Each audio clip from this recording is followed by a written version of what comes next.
We are watching a major shift happen on the world stage. Two global powers, France and India, are forging an alliance that's being called a new era in strategic partnerships. And let me tell you, this is about way more than just a big ticket sale. We're talking about a fundamental alignment of their goals for decades to come. And hey, don't just take my word for it. The proof is right there at the very top. French President Emmanuel Macron himself is calling this a new step forward. That kind of language signals that this isn't just another deal, it's a top-level priority for both governments. So what does this new era actually look like? Well, we're moving past the old model of one country simply buying weapons from another.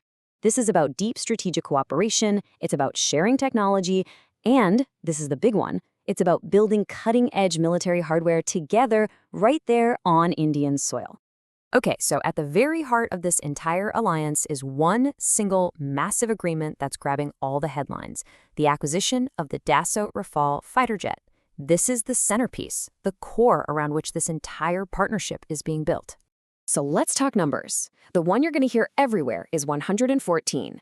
That is a huge number of new, state-of-the-art fighter jets slated to join the Indian Air Force.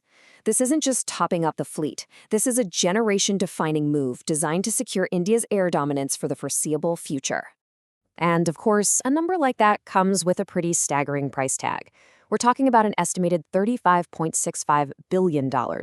A figure that massive really underscores the incredible economic and strategic commitment that both France and India are pouring into this long-term relationship.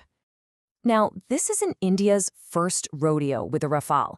The military already operates 36 of them for the Air Force, plus they've got 26 of the naval version on order for their aircraft carriers.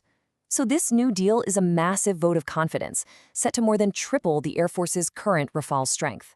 But here's the real game changer, the detail that makes this deal so different. The vast majority of these jets, they won't be built in France and shipped over. Out of the 114, an incredible 90 are planned for production inside India. And that's the key. It's not just an import deal, it's a massive technology transfer aimed at boosting India's own defense industry. But as huge as the Rafale deal is, believe it or not, it's just the tip of the iceberg. This alliance is so much more comprehensive, stretching across pretty much the entire military spectrum. We're talking air, sea, and land. Just look at the scope here. It's seriously impressive. You've got a new assembly line for H-125 helicopters between Airbus and Tata. The two nations are continuing to work together on the super-advanced Scorpion-class submarines, which are a huge deal for naval power. It even gets down to the nitty-gritty, like co-producing precision-guided hammer missiles. This shows you just how deep this industrial and military integration really goes. Which, of course, brings us to the big question, why this and why now? To really get why this landmark agreement is happening, we've got to zoom out a little and look at the broader geopolitical situation. A huge piece of the puzzle is India's Make in India policy. This is a massive national push to turn the country into a global manufacturing powerhouse, and, crucially for our story, to become self-reliant in its own defense. This deal, with its huge co-production element, fits into that strategy like a glove. And, you just can't ignore the timing. This deal really gained momentum just a few months after a major border clash between India and Pakistan, a conflict that was described as the most intense fighting the region had seen in decades.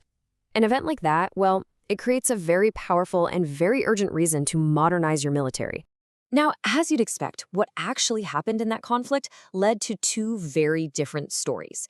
Sources in Pakistan claimed that 7 of the Indian jets were shot down. India, on the other hand, acknowledged some losses, but flat out denied that specific number.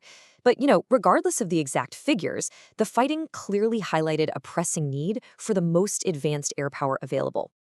So, let's pull all these different threads together. What are the big takeaways here? When you boil it all down, what does this alliance really mean for these two countries and, well, for the rest of the world? In the end, this is being seen as a truly historic milestone. It's a relationship where everybody wins. For India, it's a giant leap forward in both its military strength and its industrial independence. And for France, it locks in a powerful strategic partner in the Indo-Pacific and secures high-tech jobs for years to come. And all of this leaves us with a fascinating question to think about. As more countries look for partnerships that are about more than just buying and selling weapons, partnerships built on deep industrial and tech cooperation, you have to wonder, is this powerful Franco-Indian model the new blueprint for how strategic alliances will be built in the 21st century?